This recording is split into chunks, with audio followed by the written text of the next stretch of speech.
유튜브 친구들 안녕, 인지웅입니다. 야, 요즘 연예계에 사건 사고가 계속 끊이지 않는다, 그죠? 승리, 정준영부터 시작해서 효린 학폭 사건까지 연예계에 관심이 없는 사람들조차 관심을 안 줄래야 안 줄 수가 없게 사건 사고가 계속 터져 나오고 있어요. 사건 사고가 계속 끊임없이 터지고 있다 보니까 클린함의 대명사로 떠오르는 사람이 한 분 계시죠? 바로 광희, 빛광희 형님이십니다. 연예계에는 이렇게 사건 사고가 계속 일어나는데 어떻게 광희 형님은 그렇게 클린하게 연예계 생활을 10년 넘게 하실 수가 있을까요? 클린한 연예계 생활을 하시는 분들은 공통적인 한 가지가 있는데요. 바로 카메라 뒤 병이 안 걸린다는 거예요. 연예인들이 가장 많이 겪는 고질적인 병이 하나 있는데요. 그게 바로 카메라 뒤 병이라는 겁니다. 연예인도 평범한 사람이고 사람에게는 휴식시간과 사생활이 필요합니다. 카메라 앞에서처럼 착하고 완벽한 사람은 본인이 아닌 거죠. 일반인으로 얘기를 하자면 사람이 영업을 하는 영업 모드로 24시간 쉬지 않고 잠자는 시간만 빼고 계속 그 상태로 있어야 된다는 겁니다. 거기다가 영업은 높은 사람 비위만 맞춰주면 되지만 연예인들은 어디서 누가 자신을 볼 줄 모르니까 언제나 카메라 앞에서처럼 지내야 된다는 거죠. 문제는 본인의 살인적인 스케줄까지 더해져 버리니까 카메라 앞에서 가식을 떠는 자기 자신의 모습이 평소에 자기 진짜 모습보다 더 길어져 버린다는 거예요. 나중에는 뭐가 진짜 자기 자신인지 인지를 하지 못하고 엄청난 스트레스를 정신이 견뎌내지를 못하는 거죠. 거기다가 스트레스를 풀 수 있는 시간이 너무 부족하고 잠자는 시간마저 하루 3시간이 될까 말까 하니까 스트레스가 쌓이고 쌓였는데 풀긴 풀어야겠고 시간이 너무 없으니 잠시라도 시간이 났을 때 아주 자극적인 방법으로 스트레스를 풀어야 되는 상황이 와버리는 거예요. 그래서 이 바닥에서 술을 마시면 개가 되거나 성취향이 변태적이라거나 아니면 뭐 마약에 손을 댄다던가 이런 사건 사고가 하루가 뭐다 하고 계속 일어나는 겁니다. 이홍기나 광희같이 카메라 앞에서와 카메라 뒤에서 성격이 똑같은 사람,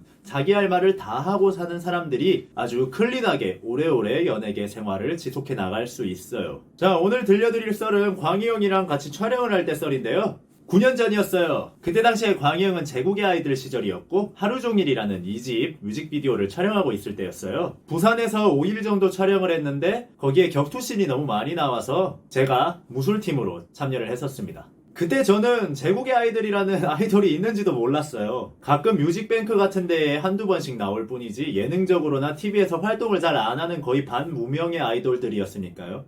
저희 팀이랑 같이 같은 분장실에서 분장도 맡고 대기실도 같은 대기실을 썼어요.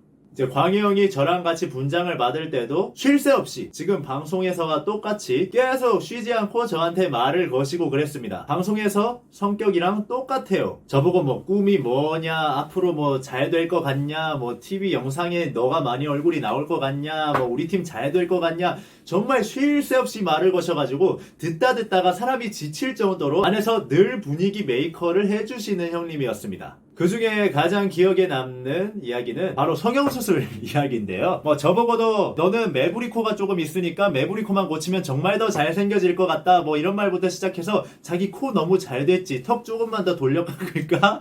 뭐 이런 얘기들을 계속 저한테 하셨어요. 그리고 뒤에 있는 메이크업 누나들도 광희 형한테 직접적으로 막 성형에 대한 상담을 받을 정도로 성형 이야기를 정말 쉬지 않고 계속 하셨었어요. 그리고 성형 얘기가 다 끝나고 나서 저한테 당부하신 말씀이 있는데, 나 아직 못 떠서 얼굴을 더 고쳐야 될지도 모르니까 절대 어디 가서 나 성형했다고 얘기하고 다니면 안 된다 라고 얘기를 하셨었어요. 그러고 나서 스타킹 나가가지고 자기 성형한 썰 막 풀어가지고 검색어 순위에 오르고 뜨더라고요. 이제 그리고 그렇게 잘 놀고 나서 다음날 영조대교에서 이제 격투씬 촬영이 있었어요. 케빈이라는 친구가 앞에 있는 상자를 밟고 뛰어 올라서 앞에 있는 저한테 슈퍼맨 펀치를 이렇게 날리는 그런 장면이 있었습니다. 근데 방송 촬영 기법이 이제 뒤에서 촬영을 하고 있으면은 점프를 해서 내려치더라도 한 1m 앞에서 펀치를 뻗고 제가 고개를 뻗는과 동시에 이렇게 돌리면은 카메라에는 맞는 것처럼 나와요. 원래 그렇게 해야 되는데 점프를 했을 때 점프를 해서 슈퍼맨 펀치로 날리다 보니까 거리 조절을 잘못해가지고 제 턱에 슈퍼맨 펀치가 이렇게 그대로 꽂힌 거예요. 턱에 너무 제대로 맞아가지고 뒤로 그대로 넘어갔었습니다. 스태프들이 와서 괜찮냐고 계속 물어보고 막 케빈도 어떻게 할지 모르는 그런 상황에서 저 멀리에서 대기 촬영에서 쉬고 있던 광희 형이 문을 열고 도시락을 먹다가 달려나와서 저를 일으켜 세워주고 주변에 있던 제국의 아이들 멤버들을 하나하나 모아가지고 저한테 따로 와서 사과도 하게 하시고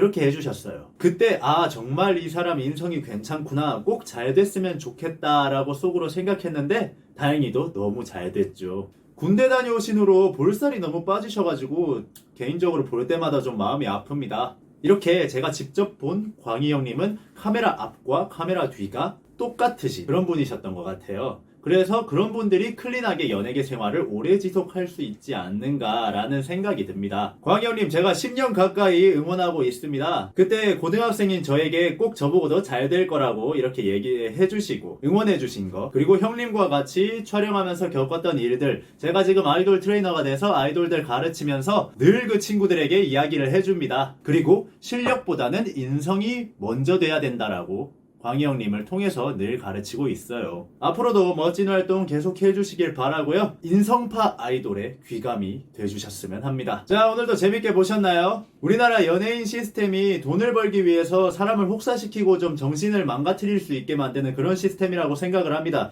조금만 그들을 더 사람 대우를 해주시고 휴식 시간을 좀 늘려주시고 이러신다면 우리나라의 대중문화들이 사건 사고 없이 좀 더 멀리 뻗어나갈 수 있을 거라고 생각합니다. 조금 더 그들의 대우가 개선되기를 바랍니다. 지금까지 인중이었습니다. 감사합니다.